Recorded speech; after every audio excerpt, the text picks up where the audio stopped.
Neste vídeo, farei uma bancada estilo MFT, sem usar controle numérico, computadorizado, gabaritos ou sistemas de guia especializados caros.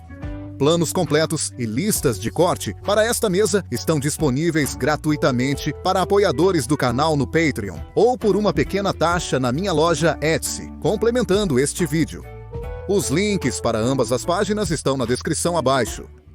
No vídeo anterior, fiz uma base de mesa usando pinheiros recuperados. Agora é hora de fazer o tampo para ela. Usarei Medium Density Fiberboard resistente à umidade de 18 mm para o tampo. Optei por resistente à umidade caso derramem líquido na mesa, para evitar que a madeira inche se molhar. Escolhi Medium Density Fiberboard, em vez de compensado, principalmente por ser mais barato. Compensado de qualidade é caro. Esta folha de Medium Density Fiberboard custou 1/3 do preço. A primeira coisa que fiz foi verificar os cantos para ver se estavam quadrados usando minha esquadria, que sei que é precisa. As bordas cortadas na fábrica podem não ser perfeitamente quadradas, então é importante verificar em projetos que exigem precisão. Analisei os 4 cantos e selecionei meu favorito.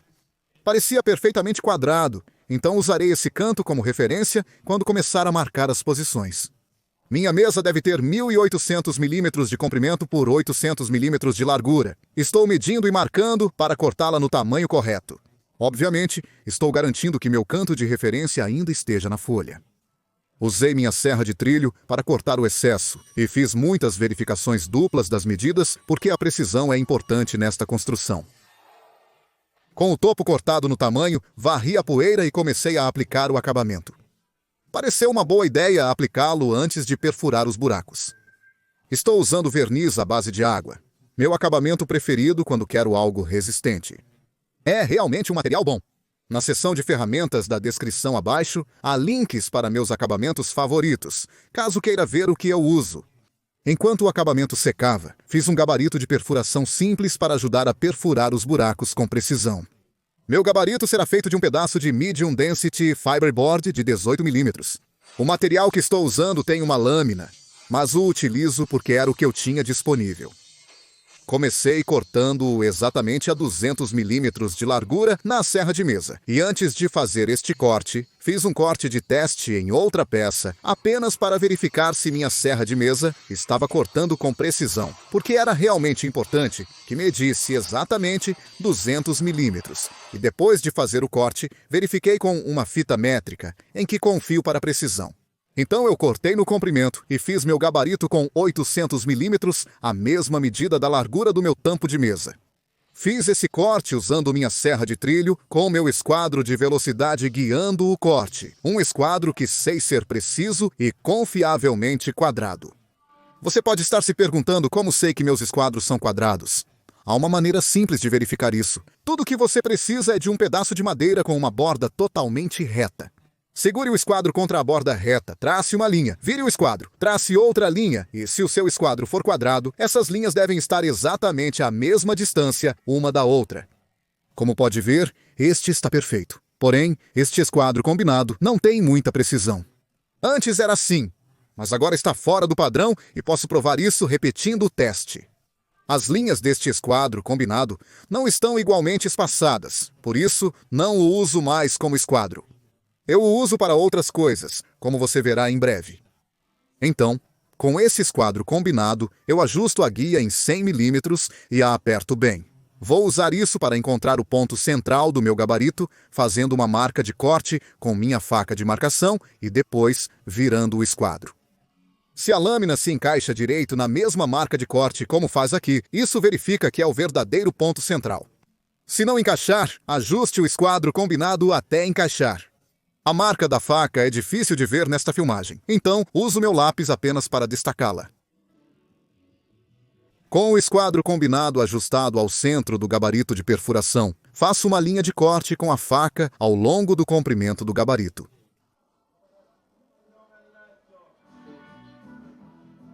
Em seguida, eu alinho minha régua de aço com a extremidade do gabarito e faço marcas de faca ao longo dessa linha central a cada 100 mm.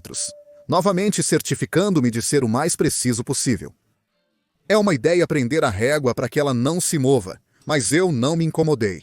Fui apenas extra cuidadoso, então usarei um espaçamento de 100 milímetros. De centro a centro, entre os buracos, no meu topo estilo MFT, que é um pouco diferente do espaçamento usado nos topos MFT pela Festool, eu entendo que eles estão com um espaçamento de 96 milímetros de centro a centro. Mas eu fiz uma pequena pesquisa sobre isso, e não consigo encontrar nenhuma razão convincente para usar um espaçamento de 96 milímetros. Todos os acessórios MFT que eu conheço funcionarão com um espaçamento de 100 milímetros. Então foi isso que decidi usar para manter as coisas simples e fáceis. É muito mais fácil usar 100 milímetros porque a envolve menos matemática e B, é mais fácil ler as marcações incrementais de 100 milímetros na maioria das fitas métricas e réguas. Em seguida, usei um punção para fazer um buraco onde cada marca de faca de 100 milímetros encontrou a linha central. Esses buracos vão facilitar muito a localização precisa de uma broca em cada um desses incrementos. Para perfurar os furos guia, usarei uma broca de ponta de ferro de 4 milímetros. Escolhi 4 milímetros, porque é o que mede o cabo do meu punção, e isso é importante por razões que ficarão aparentes mais adiante no vídeo. Coloquei-a na minha furadeira de coluna, e esta é a primeira vez que uso a furadeira de coluna desde que mudei de oficina recentemente. Então, queria ter certeza de que a mesa estava quadrada com a broca, caso tivesse sido batida quando foi movida. E, de fato, estava fora de esquadro, como você pode ver neste vídeo. Então, afrouxei o parafuso da mesa, esquadriei e apertei novamente, e então ficou muito melhor. Então, perfurei todos os buracos, localizando o ponto de cravo nos buracos feitos pelo punção para maior precisão. O gabarito de perfuração estava pronto para uso. Antes de perfurar, desbastei a primeira camada de verniz na parte superior com lixa de 400 grãos, retirei o pó e apliquei uma segunda camada de verniz para selar tudo muito bem. Uma vez que essa camada de verniz estava seca, eu poderia começar a marcar para perfurar os buracos. Minha esquadria combinada ainda estava travada em 100 milímetros, tendo usado para traçar a linha central no meu gabarito, e eu poderia usar isso para marcar 100 milímetros a partir do meu canto de referência da mesa ao longo das bordas longas e curtas. Essas linhas são difíceis de rever, então aqui estão. Essas linhas devem estar em um ângulo perfeito de 90 graus, pois ambas estão a 100 milímetros do meu canto de referência, que sei que é quadrado. Mas há outra verificação que posso fazer para garantir a precisão, usar a regra do 3-4-5. Se você não sabe o que isso significa, não se preocupe, não é complicado. É apenas uma maneira de verificar se um ângulo está a 90 graus. Se você desenhar uma linha reta, vertical, que mede 3 da unidade de medida que preferir usar, e em seguida desenhar uma linha horizontal a partir do mesmo ponto que mede 4, a distância entre esses dois pontos para formar um ângulo reto verdadeiro deve ser igual a 5. Se medir 5.1, seu ângulo reto é obtuso. Se medir 4.9, seu ângulo é agudo. Mas eu queria aumentar esses números para maior precisão. Então, se eu dobrar esses números, 3, 4, 5, se torna 6, 8, 10, e então eu coloco 2 zeros no final. Isso me dá algumas dimensões em milímetros que eu posso usar para verificar se está quadrado. Mas como o meu canto está recuado em 100 milímetros de cada borda, eu também vou adicionar mais 100 milímetros a cada uma dessas figuras, dando-me 700, 900 e 1100. Então eu posso medir 700 milímetros em uma direção e 900 milímetros na outra direção. E para verificar se meu canto estava quadrado, eu poderia então alinhar 100 milímetros na minha fita métrica com a primeira marca e medir a distância até a segunda marca, esperando que ela caísse em 1100 milímetros e estava exatamente no ponto, então não foram necessários mais ajustes. Em seguida, posso simplesmente alinhar meu gabarito rente à borda curta no meu canto de referência e prendê-lo no lugar. E então, usando a broca de 4 milímetros no meu furador, eu faço os furos. O gabarito de perfuração não só me dá um posicionamento preciso para cada furo, mas também garante que minha broca está perfurando o furo de maneira perfeitamente vertical, pois foi perfurado na furadeira de coluna. Com todos os 7 furos perfurados para a primeira fila, posso então colocar o meu punção no primeiro furo, e é por isso que era importante combinar o tamanho da broca com a espessura do meu punção, e posso girar o gabarito até que as bordas estejam novamente alinhadas com as bordas da mesa. Reposicionei o gabarito e perfurei os furos na borda longa desta vez. Em seguida, eu poderia simplesmente trabalhar meu caminho para baixo, na primeira fila, usando meu punção para localizar o gabarito no primeiro furo. Nesta filmagem, movo o gabarito da segunda para a terceira fila, localizando-o com meu punção no primeiro furo da terceira fila. Então, posso medir a distância entre a borda curta do topo e o gabarito em ambos os lados para posicioná-lo com precisão. Então, porque aqui estou na terceira fila de furos, a medida da borda curta até o gabarito precisava ser exatamente 200 milímetros. Então, eu poderia prendê-lo na posição, perfurar os furos novamente e depois para a quarta fila, onde o gabarito precisava ficar a 300 milímetros da borda curta. Você pode alinhar o gabarito eficazmente apenas com o olho, pois sua borda deve cobrir exatamente metade dos furos perfurados na fila anterior. Recomendo verificar a distância entre a borda curta e a do gabarito antes de cada perfuração. Depois, era apenas repetir até todos os furos serem feitos. Originalmente, eu ia ter apenas 7 linhas por 7 colunas. E ia ter o resto do tampo da mesa como uma superfície irregular. Mas acabei mudando de ideia e adicionando mais furos, porque achei que isso me daria mais opções no futuro.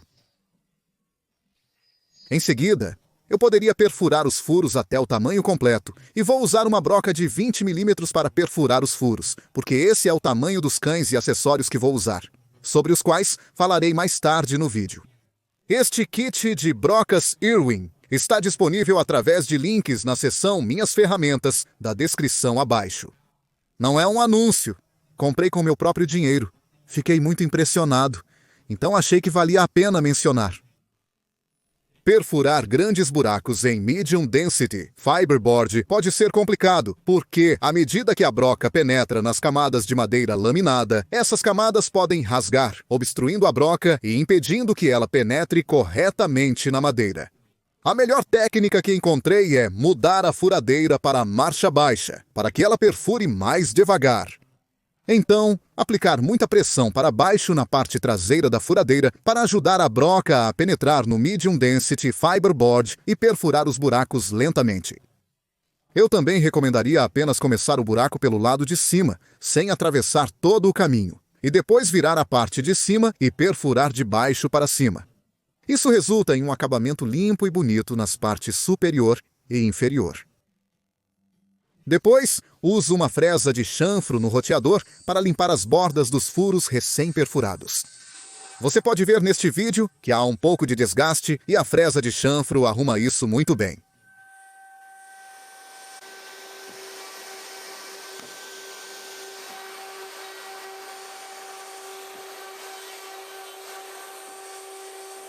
As bordas da mesa de Medium Density Fiberboard não são muito resistentes. Então, para torná-la mais durável, vou adicionar um acabamento de madeira dura usando peças de friso de mogno de 18 milímetros. O material que tenho não é muito reto, como pode ver. Fiz cantos em ângulo para ficar mais bonito. Colei e prendi as peças no lugar para forçar a madeira a voltar a ser reta. Usei pregos pequenos, colocando-os o mais baixo possível, pois depois quero adicionar um arredondamento no topo do acabamento sem que a fresa atinja os pregos. As peças não eram compridas o suficiente para as bordas longas do tampo da mesa, então fiz também algumas junções em ângulo. Esta é apenas uma forma mais agradável de unir peças curtas. Parece bem mais agradável do que uma junção comum.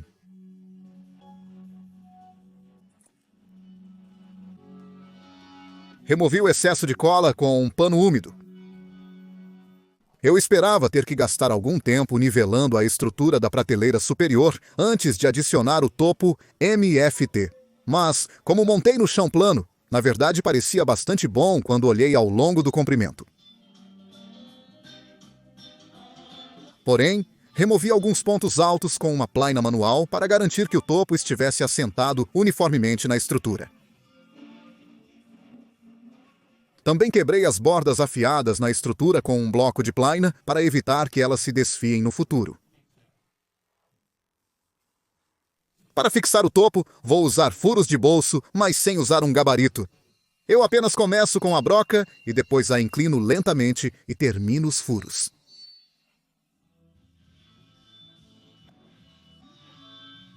Então, posso fixá-lo por baixo, com um parafuso longo, o suficiente para segurar o Medium Density Fiberboard, mas não tão longo que perfure a superfície superior. O acabamento estava ficando bom, mas em algumas áreas não estava alinhado com o Medium Density Fiberboard. Então, usei uma plaina de mão para nivelá-lo. Então, adicionei um arredondamento nas bordas superiores do acabamento para torná-las mais duráveis.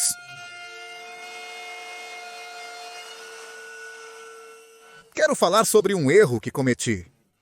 Quando projetei esta mesa no SketchUp, garanti que a estrutura de madeira estava bem afastada dos buracos na parte superior do MFT, tanto nos cantos onde estavam as pernas, quanto nos suportes. Mas, quando construí a mesa, esqueci completamente de posicionar as peças de suporte conforme as dimensões no desenho. Em vez disso, espaçando-as uniformemente sem pensar direito. Então, isso foi estúpido. Isso significava que, ao encaixar a parte superior, alguns buracos ficaram sobre os suportes, deixando-me com duas opções. Eu poderia tentar remover e depois mover essas peças de suporte, retirando os parafusos e batendo neles com um martelo para tentar quebrar as juntas de cola, ou eu poderia simplesmente perfurar os buracos através da madeira e optei pela última opção. Não tenho certeza agora se isso vai ser adequado com os acessórios que eu uso no futuro. Então, eu posso acabar removendo e reinstalando as peças de suporte com base nas dimensões do meu desenho original. Mas, neste momento, eu nunca usei uma mesa MFT, então vou dar um tempo e ver como vai. Por fim, falarei rapidamente sobre os acessórios MFT que pretendo usar daqui em diante. São eles. Todos esses vieram da BenchDogs.com.uk, uma empresa baseada no Reino Unido que projeta e fabrica esses. Descobri sobre eles em um vídeo da oficina de 10 minutos de Peter Millard e outro no canal Bish Bash Bosh, ambos linkados abaixo. Você definitivamente deve conferir ambos os canais se ainda não os conhece. Ambos são usuários experientes de MFT, ao contrário de mim, que sou muito novato. De qualquer forma, esses acessórios para cães e cercas têm ótima qualidade e preços bem razoáveis. Aqui eu tenho uma cerca de 1 metro com algumas paradas de bandeira flip para cortes precisos repetidamente. E se o meu topo for realmente preciso, o que deveria ser, eu deveria ser capaz de posicionar isso em qualquer lugar no topo e isso parece estar funcionando, o que é bom. Eu tenho protetores de topo que posso instalar para criar um espaço de ar entre a lâmina da minha serra de trilho e o tampo da mesa, evitando que eu corte através dele. E cães de vários tamanhos, e estes vêm com coleiras também. E esses são mostrados nos vídeos mencionados anteriormente por Peter e Bish Bash Bosh. Esses serão muito úteis. E eu também tenho alguns guias para a serra de trilho que se encaixam nos trilhos guia. Utilizarei principalmente o topo MFT para cortar materiais em folha, fazendo cortes quadrados e de 45 graus com rapidez e precisão. Preciso me familiarizar com tudo o que uma mesa MFT pode fazer. Provavelmente há muito que ela faz que ainda não sei. Se você é um usuário MFT e quer compartilhar algum link de vídeo do YouTube que possa me ajudar a aprender, por favor, faça. Este topo MFT vai ser mais preciso do que eu jamais precisaria, dentro dos meus níveis de tolerância. Espero que tenha gostado deste vídeo. Espero que tenha gostado. Inscreva-se para mais vídeos semanais de marcenaria. Se você quer receber acesso antecipado aos meus vídeos, conteúdo exclusivo, planos gratuitos, listas de corte e crédito com seu nome no final dos vídeos, você pode apoiar o canal no Patreon. O link está na descrição abaixo. Valeu por assistir!